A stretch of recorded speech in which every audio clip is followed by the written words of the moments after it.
Hello, ഇന്ന് നോക്കാൻ പോകുന്നത് പ്രാവിൻകൂട്ട് ഷാപ്പ് എന്ന ചിത്രത്തിൻ്റെ ഫസ്റ്റ് ഡേ കേരള കളക്ഷൻ റിപ്പോർട്ടാണ്.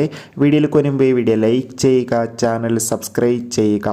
സൗബിൻ, ബേസിൽ ജോസഫ്, ചെമ്പൻ വിനോദ് എന്നൊക്കെ പ്രധാന കഥാപാത്രങ്ങളായ ചിത്രമായിരുന്നു പ്രാവിൻകൂട്ട് ഷാപ്പ്.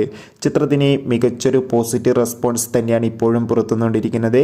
അതുകൊണ്ട് തന്നെ എല്ലാ സിനിമാ പ്രേമികളും ഒരേപോലെ ചിത്രത്തിൻ്റെ ഓരോ ദിവസത്തെയും ഓരോ കളക്ഷൻ റിപ്പോർട്ടും അറിയാൻ വേണ്ടി ഏറെ ആകാംക്ഷയോടെയാണ് കാത്തിരിക്കുന്നത്. ഫൈനലി പ്രാവിൻകൂട്ട് ഷാപ്പ് എന്ന ചിത്രത്തിൻ്റെ ഫസ്റ്റ് ഡേ കേരള കളക്ഷൻ റിപ്പോർട്ടൊക്കെ ലഭിച്ചിട്ടുണ്ട്.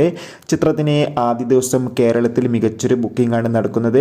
അതുകൊണ്ട് തന്നെ ഇന്ന് ആദ്യ ദിവസം ചിത്രത്തിന് ഏകദേശം 2 കോടിക്ക് മുകളിൽ തന്നെ കളക്ഷൻ നേടിയെടുക്കാൻ വേണ്ടി സാധിക്കുമെന്നാണ് ട്രാക്കിംഗ് റിപ്പോർട്ടുകൾ സൂചിപ്പിക്കുന്നത്. എന്തായാലും ചിത്രത്തിൻ്റെ കൂടുതൽ ബോക്സ് ഓഫീസ് കളക്ഷൻ റിപ്പോർട്ടിനായി നമുക്ക് കാത്തിരിക്കാം. പ്രാവിൻകൂട്ട് ഷാപ്പ് എന്ന ചിത്രം കണ്ടവരുടെ അഭിപ്രായം കമൻറ്റ് ചെയ്യുക. ബൈ.